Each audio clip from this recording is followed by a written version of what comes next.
Hey guys, today in our video we're going to talk about block scheduling, credits, and attendance, and how those three things can really impact your high school career. In most school systems, there are two types of schedules. There's traditional schedules and there's block scheduling. So from kindergarten up until 8th grade, you have always been on a traditional schedule, meaning you get a list of your teachers, usually in August when you start school, and you have that teacher and those same students in your classroom all year long. That is a traditional schedule. In high school, we moved to block scheduling.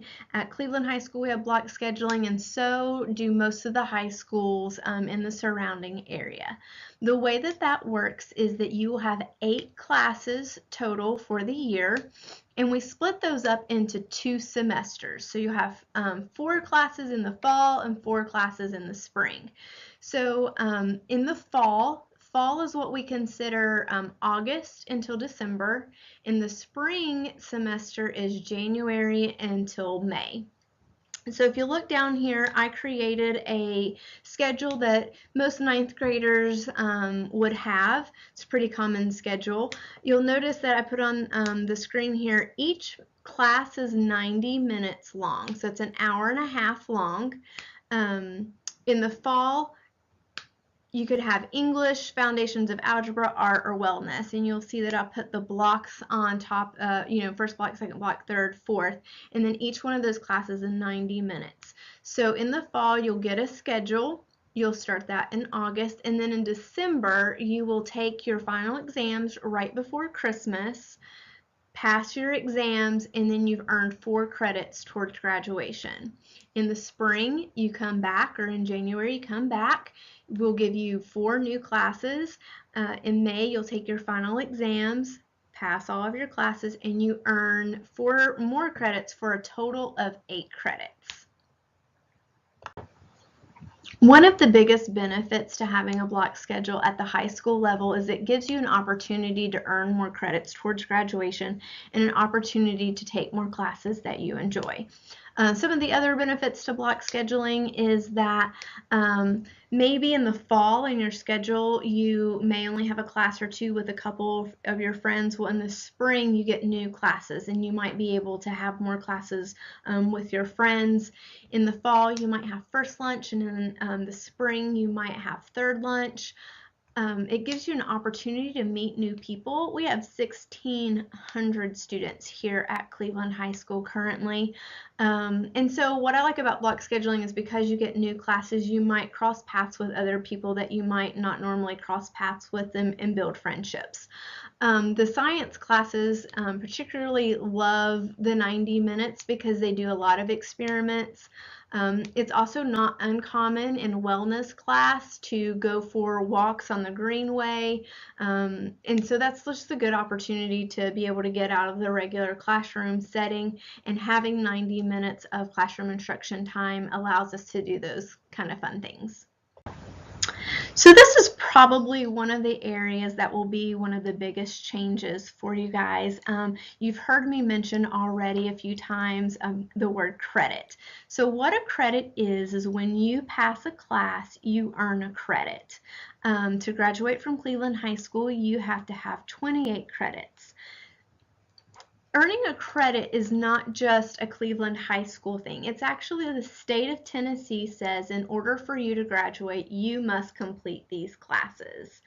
It can't be 28 credits of PE or 28 credits of elective classes, but you have to pass your core classes. If you have made A's, B's, and C's generally through your elementary and middle school career, you're going to be fine at high school. You're going to pass your classes because you understand what you need to do, and that's important to you. So what I'm getting ready to say is for kiddos that may be on the verge of C's, D's, and F's. In the past, you may have not passed a few classes and even core classes and been able to be passed up to the next grade level. That may even happen to some of you this year. You may not pass English and still end up in 9th grade at Cleveland High School. That doesn't happen in high school. I don't know a kinder way to say it, but you have to pass your classes. The state requires that you pass your class. So passing here at Cleveland High School is a 69.5 or higher. That is the lowest D you can possibly have to pass a class. And you have to pass the right classes. So let's look at our schedule down here. Let's just use English, for example.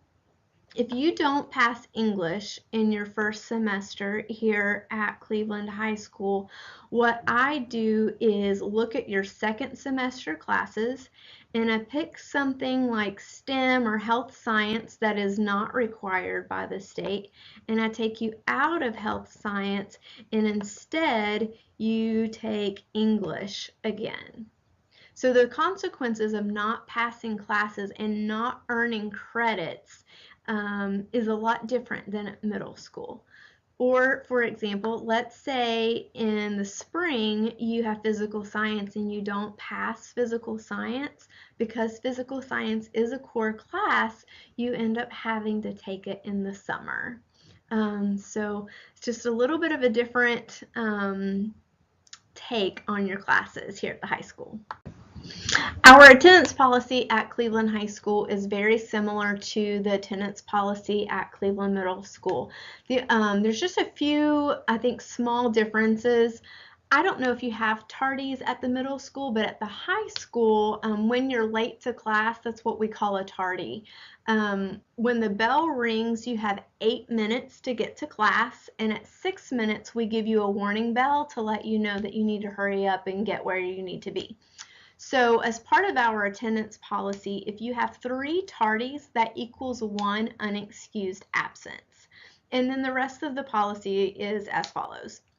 You have 5 unexcused absences, we send a letter home. 7 unexcused absences, you are issued a $50 citation. 9 unexcused absences, it could be campus court or it could be juvenile court. I think one of the biggest differences at the high school is that you have 3 days to turn in a note.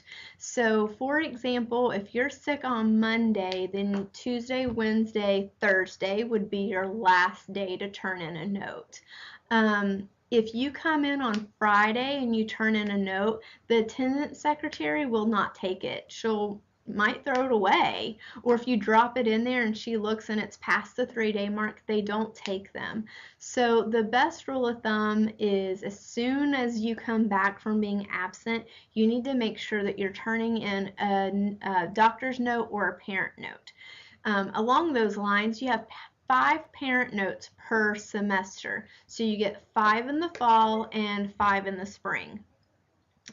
We have a lot of kids here at Cleveland High School. Like I said, we have around 1,600 kids. Kids think that they're just going to fall through the cracks and that no one's going to notice that they haven't been at school, and that's simply not the case. I actually attend a weekly attendance meeting where we run reports and we pull every kid that is, missing 5 to 9 days of school and check on all of those students. The reason that this is important is because it's a state law that you are at school a specific number of days. So again, the biggest piece of advice is that I can give you right now regarding attendance is that if you are ever absent from school, that you make sure that you turn in a note as soon as you get back to school. So you may be wondering, Miss Whittington, why are you telling us all this? I'm probably not going to remember. And how do all of these things interconnect? Well, my goal is to make sure that you're prepared for high school, and I'm going to tell you these things multiple times. You're going to hear them a lot, and so I want to make sure to give you a positive high school experience. I want you to be well prepared. I want you to say, when you get here, be like, oh yeah, I know about tardies. I know about the attendance policy. I know how block schedule works. I want you to feel comfortable with your schedule. So the way that these things are all intertwined, let's go ahead and go back to our block schedule here.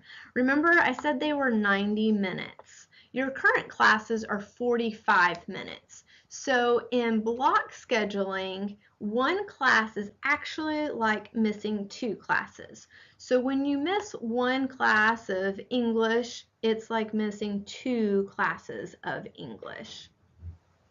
So if we look over here and we go back to our credit slide, we have to pass your class, right? It's not a very good line, but you get it. The state requires that you pass your class, and the state requires that you are attending school regularly.